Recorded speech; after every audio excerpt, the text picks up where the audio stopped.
Bir necha kun oldin qabulimga bitta bemor, ya'ni 6 yasharlik bolani ota-onasi olib kelishdi. Asosiy muammolari shundan iborat edi.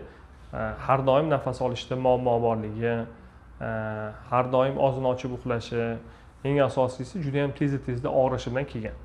Afsuski, juda ham ko'p joylarga borib lecheniya olgan va asosiy lecheniyani allergologda olishgan. Allergologlar uni allergiya deb juda ham ko'p davolashgan. Sen bo'lib hozirgi kunda hammamiz bilamiz, havomiz yaxshi emas, shu hisobiga allergologlar aynan muammo shunda deb lecheniya qilishgan. Afsus, bemorimizda asosiy muammo adenoidda bo'lgan. Ko'p holatlarda ota-onalar bolasini nafas olishini qo'rqishadi ko'rib, og'zini ochib nafas oladi, tezda og'riydi, tezda shamollaydi va bunga ba'zi bir holatlarda ham bee'tibor bo'lib qoladi. Va bunaqa holatlarda yosh bolalarda eng qo'rqadigan narsalarimizdan bittasi og'iz bo'shlig'iga asorat berishi. Ko'p holatlarda og'iz jag'ini sistemasini o'zgarib ketishi va jog' sistema o'zgargan hisobiga bolada prikus noto'g'ri rivojlanadi va bu potensial ertaga ortodontga borish kerak bo'lib qoladi.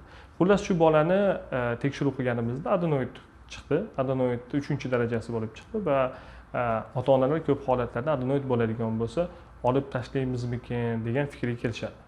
Va bu adenoidlar ko'p holatlarda mana hozir aytib o'tganimdek xuddi shunaqa asoratlarga olib kelishi mumkin. Birinchisi og'iz bo'shlig'ini o'zgarishi, jag' sistemasi, ikkinchisi quloqga asorat berishlari, uchinchisi eng asosiysi bolani emotsional, fizik va umstvenniy, ya'ni aql rivojlanishini ham ta'sir qilib qoladi.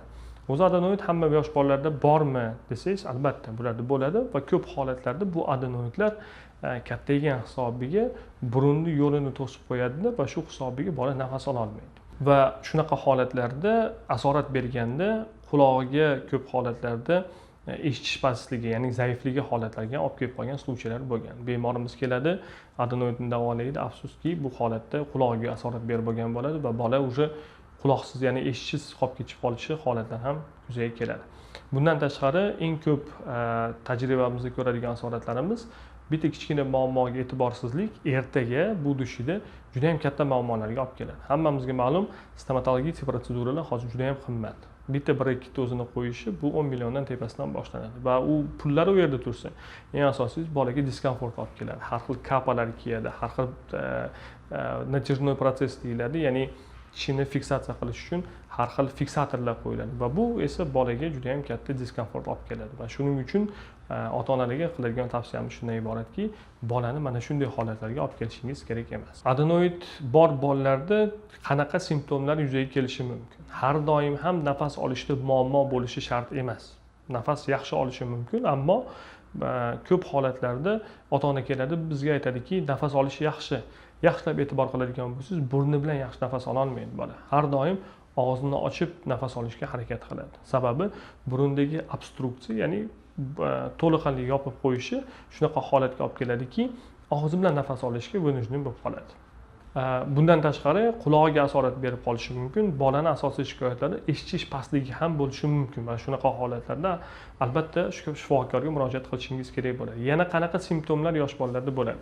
Nafas olishi qiyinligi, og'zi bilan nafas olishi, kechki payt uxlayotganda xurrak ochishi va ba'zi bir holatlarda ham aynan kechki payt enurez deyiladi, ya'ni kechki payt siyib qo'yishlik holatlar ham yuzaga kelishi mumkin. Afsuski, bunaqa bolalarda lorlar emas, urologlar, nevrologlar, yana boshqa spetsialistlar lecheniya qilib yuradi, lekin hech kim burunni ham tekshirib qo'y. Aynan bolada nafas olishini muammoligi hisobiga enurezlar hosil bo'lishi mumkinligini aytmaydi. Bundan tashqari, ko'p yosh bolalarda kislorod miyasiga yaxshi yetib bormagan hisobiga umstvenniy, ya'ni aqllik faoliyati ham tushib boradi. Bunaqa bolalar ko'proq ozgina zatormojenniy, gapirsangiz sekinroq reaksiya qilishni boshlaydi va olishi, o'qishi ozgina susayib qoladi va bu holatlar aynan adenoidga xos bo'lgan belgilar bo'ladi.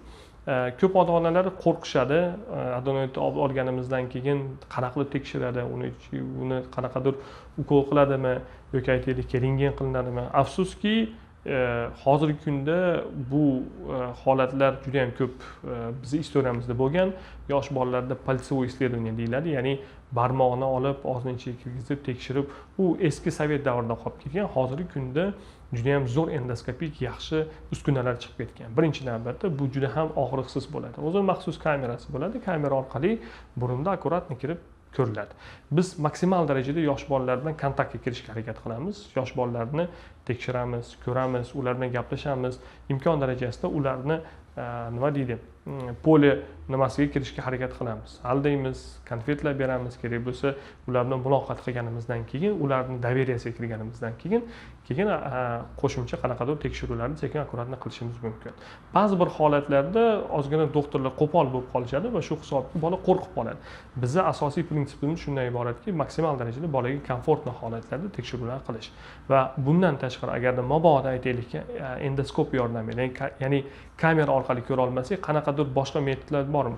Albatta.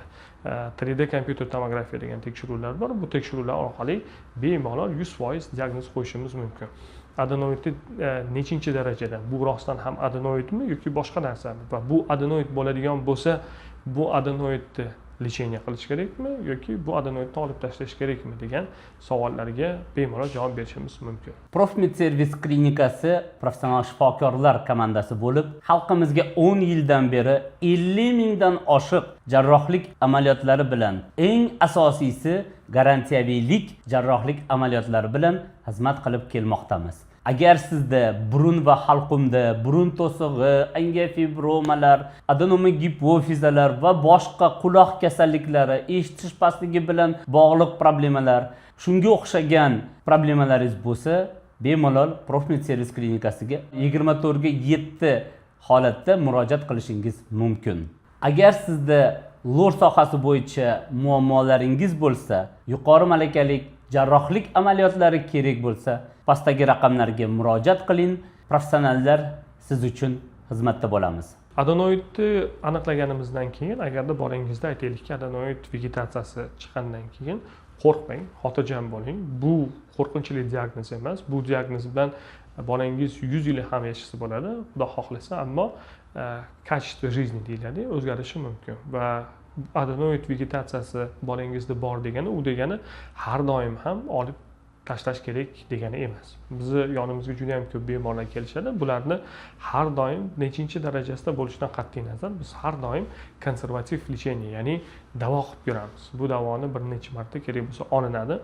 Agarda bu davolar hech qanaqa effekt bermaydigan bo'lsa, balkim shundan keyin hamma klinik belgilarni inobatga olgan holatda, taroziga qo'ygan holatda keyinchalik adenoidni agarda olib tashlash kerak bo'lsa, tavsiya qilishimiz mumkin.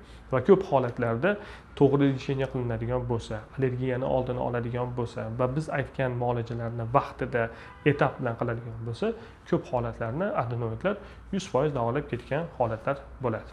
Tasavvur qiling, juda ham ko'p bemorlar aytishadi, bolamga ukol yozmaysizmi? Afsuski, ukollar lor praktikada juda ham kamdan kam yoziladi. Yana ham bu yaxshi, nabarat bosh bolamiz qiynalmasligi uchun. Oddiygina bitta sprey beramiz, bitta tabletka beramiz va shuni qanaqadir muddatda test qilib ko'ramiz. Agarda shu muddat ichida klinik belgilari namoyon bo'lishi kamayadigan bo'lsa, shu sprey bilan bemalol bolangizni adenoidni davolasak bo'ladi. Lekin ba'zi bir holatlar bo'ladiki, lecheniyani bir necha marotaba takrorlanishiga qaramasdan bolangizda simptomlar saqlanadi. Quloqqa asorat berishni boshlaydi, og'iz bo'shlig'ini chelestni skelet deyiladi, o'zgarishni boshlaydi va bunaqa holatlarda afsuski operatsiya qilishimizga to'g'ri keladi. Operatsiya bo'ladigan bo'lsa ham bu juda ham qo'rqinchli protsedura emas. Oldin sovet davrida adenoidlarni juda ham vahshiy yo'llarni olishardi, ya'ni o'tirib olgan holatda og'zini ochib turib bitta narsani yulib oladi. Ko'p menimcha ota-onalar shu postsovet davrida davolangan lor praktikaga borganlar точно aytib bersa kerak.